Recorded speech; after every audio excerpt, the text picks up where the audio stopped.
na siya.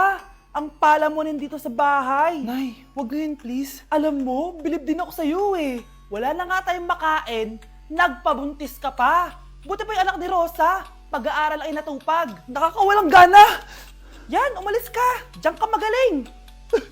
Kasalanan mo to! Sinira mo yung future ko! Ate, please, tigilan mo yan. Walang kasalanan yung bata. Hindi! Dahil dito, galit sa akin si nanay. Kaya dapat mawala na to! Ate, wag! Ate! Anak, kain ka na. Nay, Sorry anak ha sa mga sinabi ko. Hayaan mo, babawi ako sa'yo ha. thank you, Nay. Nay, sumasakit yan ko. Nay. Oo, yung pinag-usapan natin ha. Hihintayin ko lang mga anak tong babaeng to. Pag nabigay ko na yung bata, ibigay mo na agad yung pera sa akin ha. Palak ibenta ni nanay yung anak ko. O anak, okay ka lang? Walang iya ka, Nay! Ang sama mo! Akala ko, totoong nagbago ka na. Pera pa rin pala yung nasa utak mo. Abay, bakit? Wala ka nang pakinabang dito. At least yung anak mo, mapapakinabangan ko. Wala ka namang papakain dyan eh. Napakasama mo! Lalayas na ako sa impyernong to! Sige, lumayas ka. Sino tinakot mo? Tignan natin kung saan ka pupulutin. Hello, Bes. Hello, Bes. Kilala mo ba si Edward? Oo, Bes. Siya yung ama ng dinadala ko. Mayaman pala sila, Bes. Gusto kanyang makita kasi gusto niyang panagutan yung baby mo. Talaga? Oo, Bes. Ito na yun, Bes. Bes, hindi mo na kailangan magtiis na nanay mo. Hindi pwedeng anak ko lang ang makikinabang sa yaman ng lalaking yun. Dapat ako din. Wow, gising na siya. Ang palamunin dito sa bahay. Nay, wag ganyan please. Alam mo, bilib din ako sa'yo eh. Wala na nga tayong makain, nagpabuntis ka pa. Buti pa yung anak ni Rosa, pag-aaral ay natupag. Nakakawalang gana! Yan, umalis ka. Diyan ka magaling. Kasalanan mo to! Sinira mo yung future ko! Ate, please, tigilan mo yan. Walang kasalanan yung bata. Hindi! Dahil dito, galit sa akin si nanay. Kaya dapat mawala na to! Ate, wag! Ate! Anak, kain ka na. Nay, Sorry anak ha sa mga sinabi ko. Hayaan mo, babawi ako sa'yo ha. thank you, Nay. Nay, sumasakit yan ko. Nay. Oo, yung pinag-usapan natin ha. Hihintayin ko lang mga anak tong babaeng to. Pag nabigay ko na yung bata, ibigay mo na agad yung pera sa akin ha. Palak ibenta ni nanay yung anak ko. O anak, okay ka lang? Walang iya ka, Nay! Ang sama mo! Akala ko, totoong nagbago ka na. Pera pa rin pala yung nasa utak mo. Abay, bakit? Wala ka nang pakinabang dito. At least yung anak mo, mapapakinabangan ko. Wala ka namang papakain dyan eh. Napakasama mo! Lalayas na ako sa impyernong to! Sige, lumayas ka. Sino tinakot mo? Tignan natin kung saan ka pupulutin. Hello, Bes. Hello, Bes. Kilala mo ba si Edward? Oo, Bes. Siya yung ama ng dinadala ko. Mayaman pala sila, Bes. Gusto kanyang makita kasi gusto niyang panagutan yung baby mo. Talaga? Oo, Bes. Ito na yun, Bes. Bes, hindi mo na kailangan magtiis na nanay mo. Hindi pwedeng anak ko lang ang makikinabang sa yaman ng lalaking yun. Dapat ako din. Oh my gosh. Oh my gosh, ang lamig niyan. Oh my gosh. Oh my gosh. Para akong hotdog sa free. Yung Grabe, ang lamig. Kanya yung mga snow, guys. 10:40 na ng gabi, tas nagutom ako bigla. Pupunta kami ng Family Mart. May challenge ako sa sarili ko. Tingnan nyo. Oh my gosh, hindi ko kaya to yung ginagawa niya. Ano ba Kaya yun? nyo ba to, guys? Oh my gosh, kinakabahan ako. Hindi ko oh my gosh, para lang alam niyo sobrang lamig ngayon. Tingnan nyo. Oh my gosh, ang lamig niyan. Actually, wala akong nararamdaman ngayon, Yor. Oh, geng. Oh my Ano gosh. lang, nasa bahay lang, ganun. Oh my gosh, sobrang Tara. lamig niyan. Sure ka kaya mo? Hello, oh my gosh. Hawak tayo ng snow. Sobrang lamig niyan, promise. Hawak ako ng snow nang walang gloves. Promise, walang eme, sobrang lamig nung ginagawa niya ha. Like, hindi joke. Oh my gosh, oh my gosh, oh my gosh, oh my gosh. So tara guys, punta na tayo sa Family Mart. Oh, ano? Ba't ganyan ka maglakad? Oh my gosh. Giniginaw na siya, hindi niya na kaya, mga madam. Oh, hindi ko kaya. Humiga man ako dito sa snow na to eh. Oh my gosh, higa siya. Oh my gosh, higa siya. Oh my gosh, ang lamig niyan. Ang lamig niyan. Kaya mo ba humiga dyan at gumawa ng angel? Dito? Oo, Basic. oo. Oh, sige nga. Oh my gosh. Oh my gosh, ang lamig niyan. Oh my gosh. Oh my gosh! Para akong hotdog sa freezer. Yung paamoy, galaw mo. Oh my gosh. Oh my... Ang lamig, di ba? Hello, ang galing. Ang galing. Demonyo naman yun. Parang demonyo naman yun. Parang di naman angel yan. Ayan siya. Nagtakbo na siya. Ang challenge na to is para magkasakit ako. Ano yan? Oh my gosh. So, bakit po tayo nagbibis? Makala ko ba ganyan na yung outfit mo? Hindi, ano lang, nakakaya kasi nakagano. Sus! Eme-eme. Nanginginig ka na nga, oh. Happy anniversary. A day in my life as... Ano ba special sa akin? Kuri-kuring-guri. Kura-kuring-gura. Game 1. Bawal ang malapit na ma-dropout sa school. Di ako yun ha. So for today's agenda, may pupuntahan tayo. So secret muna. Pero sasabihin ko na. Ano ba talaga? Bala ko kasi mag-business. Wow, business! OA. So hindi ko muna sasabihin kung anong business yon. Mind your own business muna. So guys, dahil anniversary na namin ni Honey Bunch bukas, bibilang ko siya ng flower and cake. So nandito na tayo sa flower shop ngayon. Ayan na guys, so nakabili na tayo. So pinili ko pink roses and ganito yung design niya. 12 pieces to guys kasi in each month, mahal ko siya. So 12 months, gets nyo ba? Wala. Happy anniversary Honey Bunch. I love you so much. Sana magkaanak na tayo. So bibili ako ng cake para kay Honey Bunch. 2 cake yung binili ko. Tapos ito yung papadedicate ko. Ate, pwede ba to? Guys, yung mukha ni ate parang gusto niya sabihin sa akin na sana sinend mo na lang yan sa messenger. Seryoso ako. Gusto ko talagang pa-dedicate yan sa cake.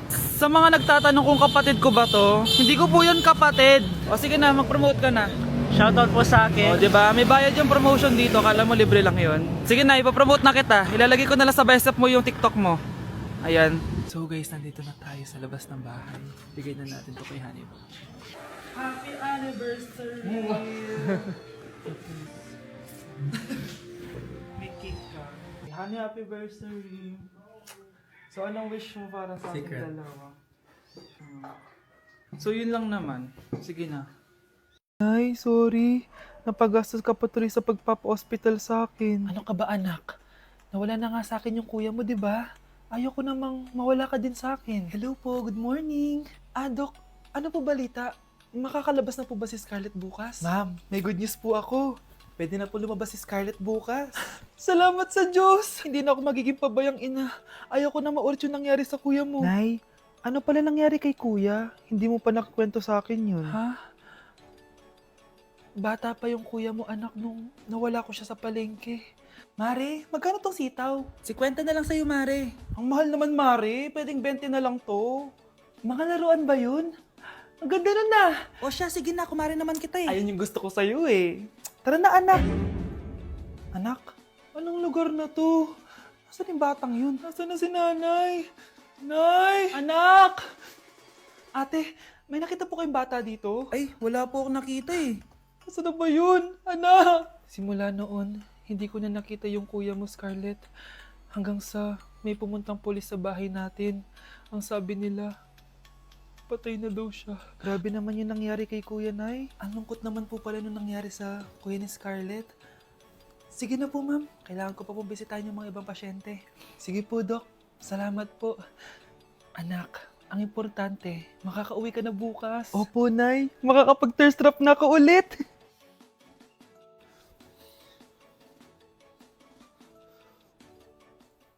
Anak, tara na, uwi na tayo. Nay, may pinapabigay pala si Doc sa'yo. Oh, ano naman kaya to?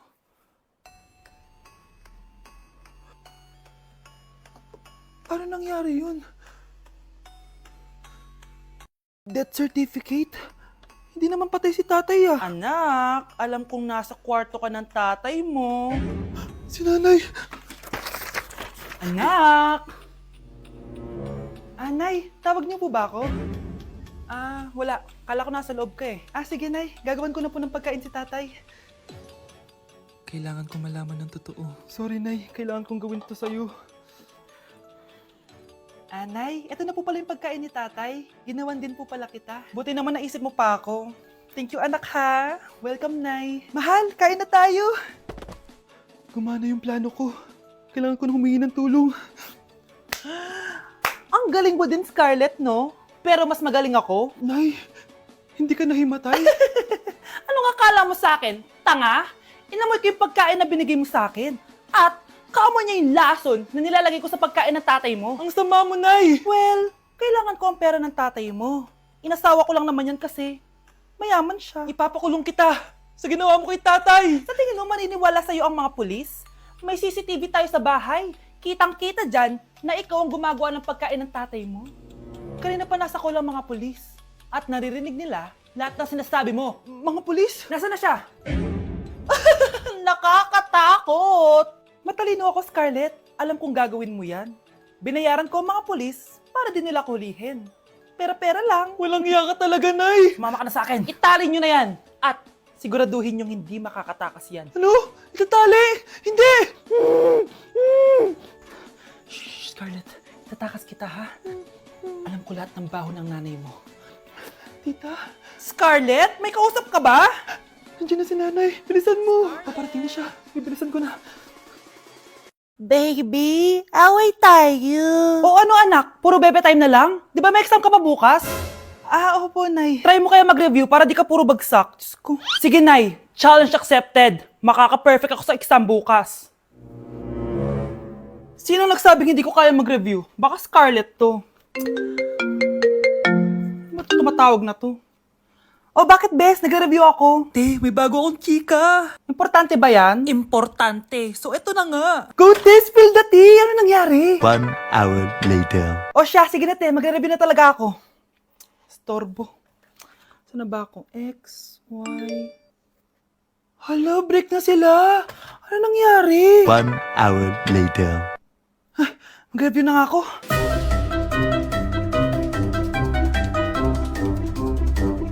Good morning, anak! Anak, bakit ganyan itsura mo? Hanay, nag-review ako buong gabi. Akala ko puro numbers lang yung math. Bakit may X and Y? Di bale, anak, gamitin mo tong Radiance Glow Pure Blossom Elixirs ng YOU. Meron tong toner essence at illuminating serum. Ano naman yun, Nay? Ano to? Nakaka-bright, prepare, at protekto ng skin. At di lang yun, anak. Nakaka-reduce to ng oiliness at ng skin texture. Suitable to for all skin types, kaya gamitin mo to para fresh ka bago ka mag-exam. Ay, ang fresh nga. Glass skin, no? Super lightweight at super dali lang pala i-apply nito, Nay. Go na, anak. Islay mo na yung exam mo. Good morning, class. Ready na ba kayo mag-exam? Sure nang makaka-perfect ako kasi nag-review ako. First question. Kung 5 ang kinain na pizza ni Maria at 2 ang sapatos ni Cardo, gaano kalayo ang Earth sa black hole?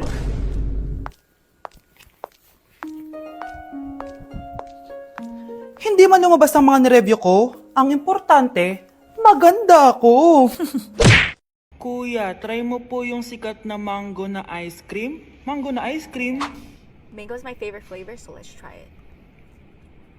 Wow, parang ang sarap niya. Tara, bili tayo. So, papunta na ako sa convenience store para hanapin yung famous na mango na yan. Sabi nila meron daw dito sa Vietnam. Kaya pumunta ako dito sa Circle K. Guys, meron dito oh. Hello, kompleto. Guys, excited na ako matry ito. Bilhin na natin. Grabe, napakamahal naman ng mga yan. Ayan guys, binili ko yung mango, yung lemon, tsaka yung peach.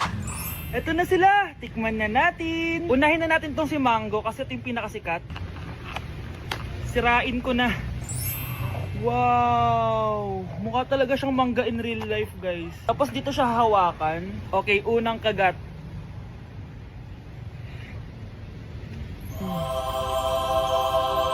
Ang sarap niya. Lasa talaga siyang mangga, promise, na may konting gatas. Medyo maasim din siya na onte. 10 out of 10 to sa akin, guys. Okay, next naman itong peach. Mukha siyang puwet ng bata, oh. Okay, kagatin na natin. Ang nostalgic ng lasa niya. Nangingilo ako guys, sobrang lamig. Pero ang sarap niya, hindi siya sobrang asim, hindi rin siya sobrang tamis. Like, sobrang sakto lang talaga. For me, 9.5 out of 10 to. Okay, last, etong lemon. Wow, mukha talaga siyang lemon, no? Okay, unang kagat. Ba't parang wala siyang lasa? Tapos, hindi rin siya lasang lemon. Parang ice cream na wala lasang wala. Wala akong nadalasahan. Alam ba kami sakit na ako. 2 out of 10 lang to sa akin kasi hindi niya ako na-satisfy. For me, masarap naman sila kaya itry nyo guys. At kung may gusto pa kayo ipatry sa akin, itatry natin yan. So comment lang kayo guys. Bye!